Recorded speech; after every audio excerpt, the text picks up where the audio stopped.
बिस्मिल्लाहिर्रहमानिर्रहीम। अस्सलाम वालेकुम viewers, welcome to my channel. तो कैसे हैं आप सब? उम्मीद करती हूँ सब खैरियत से होंगे। आज मैं आप लोग के लिए पीनट बिस्किट की रेसिपी लेकर आई हूँ।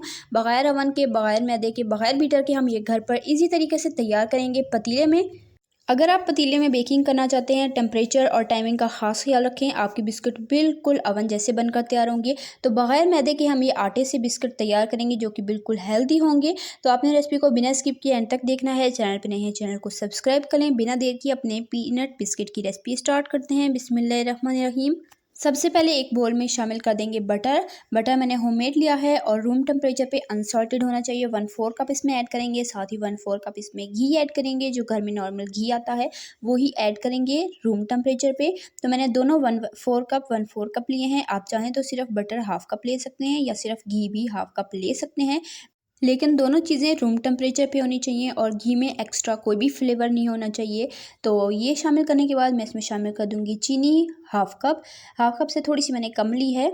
नॉर्मल मीठा रखा है मैंने, बहुत तेज़ मीठा नहीं रखा। घर में जो नॉर्मल चीनी होती है उसी को मिक्सी में डाल के अच्छे से पीस कर मैंने छान लिया था। कोई आइसिंग शुगर, कोई महंगी चीनी बाहर से लेने की ज़रूरत नहीं है।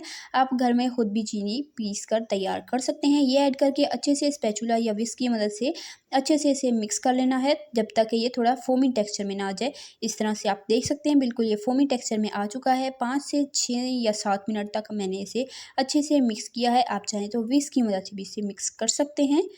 तो ये स्पैचुला से मिक्स हो गया था, देख लें इसकी कंसिस्टेंसी। तो इस टेक्सचर का आपने खास ख्याल रखना है। जब ये इस टेक्सचर पर आ जाए तब हमें इसमें ड्राई इंग्रेडिएंट शामिल करेंगे। स्ट्रेनर में रखकर मैंने यहाँ पर इसमें आटा ऐड कर दिया है 1 कप।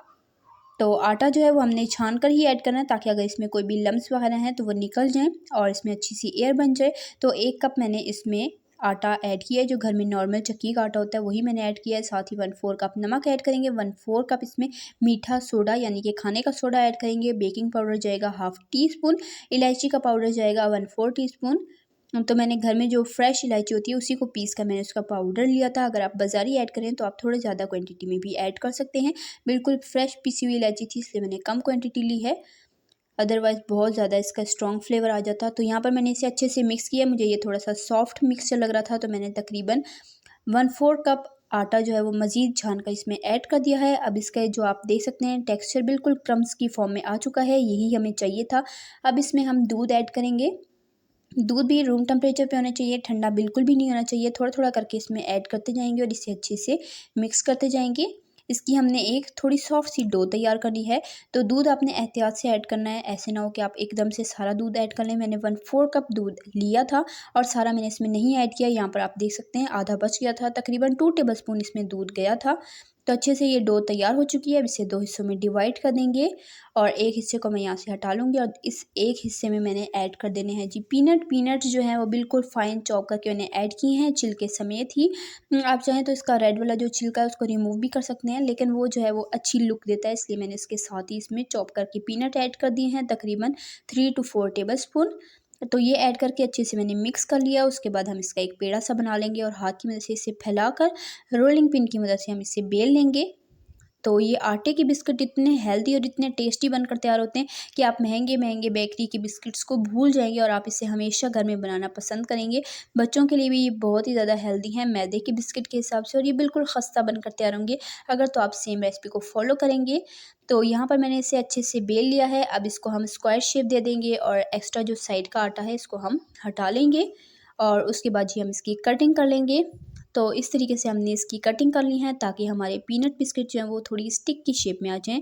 थोड़े रेक्टेंगल शेप में मैंने इसकी कटिंग की है और देखिए जी माशाल्लाह कितने परफेक्ट बनकर तैयार हुए हैं। तो इसकी थिकनेस भी मैं आपको दिखा देती हूँ। ये देखें इतनी इसकी थिकनेस होनी चाहिए, बहुत ज़्यादा पतला आपने इसे नहीं रखना। मैं आपको यहाँ पर करीब से भी दिखा देती हूँ।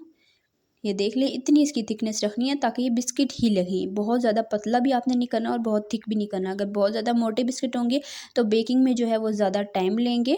तो चलें जी हमारे यहाँ पर बिस्किट बनकर तैयार हो चुके हैं। अब बेकिंग का आपको तरीका बता देती हूँ। पतीले को मैंने 5 मिनट पहले ही अच्छे से प्री हीट कर लिया था, गर्म कर लिया था। अब इसमें एक स्टैंड रखेंगे, ऊपर से हम ये थाल रख लेंगे।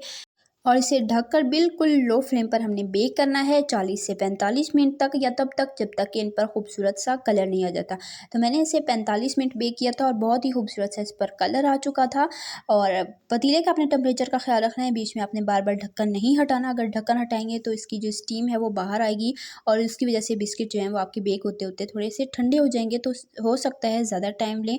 और बिस्किट की अगर आपने इतनी ही थिकनेस रखी होगी तो ये 40-45 मिनट में अच्छे से बेक हो जाएंगे। अगर ज़्यादा थिक होंगे तो वो ओवर टाइम लेंगे, और अगर ज़्यादा थिन होंगे तो वो कम टाइम भी ले सकते हैं। तो बीच में आपने 1 से 2 बार चेक करना है, लेकिन आपने ढक्कन थोड़ा-सा हटाकर चेक करना है, ज़्यादा नहीं हटाना, अदरवाइज़ जो है वो स्टीम बाहर आ जाएगी तो आपकी बेकिंग जो है वो ख़राब भी हो सकती है। तो मैंने आपको छोटे-छोटे पॉइंट्स क्लियर कर दिए हैं। बिस्किट को निकाल कर मैंने अच्छे तरीके से ठंडा कर लिया। जब ये अच्छे से ठंडे हो गए तो मैंने इसे ट्रे में निकाल लिया है। अच्छे से ठंडे होंगे, ये बिल्कुल खस्ता लगेंगे। आप गरम-गरम तोड़ेंगे तो आपको ये खस्ता नहीं लगेंगे। तो यहाँ पर देख सकते हैं माशाल्लाह पतीले में कितना परफेक्ट कलर आया है। देखिए नीचे से भी ऊपर से भी बहुत ही खूबसूरत सा गोल्डन कलर आया है और बहुत ही परफेक्ट से ये खस्ता बिस्किट बनकर तैयार हुए थे। आपने रेसिपी को सेम फॉलो करना है, इंशाल्लाह आपके बिस्किट बिल्कुल परफेक्ट बनकर तैयार होंगे। आपकी रेसिपी ख़राब नहीं होगी। तो इसी तरह की टेस्टी रेसिपीज़ के लिए, सिंपल इज़ी रेसिपीज़ के लिए मेरे चैनल को सब्सक्राइब करें। इंशाल्लाह फिर मिलेंगे। अल्लाह हाफ़िज़।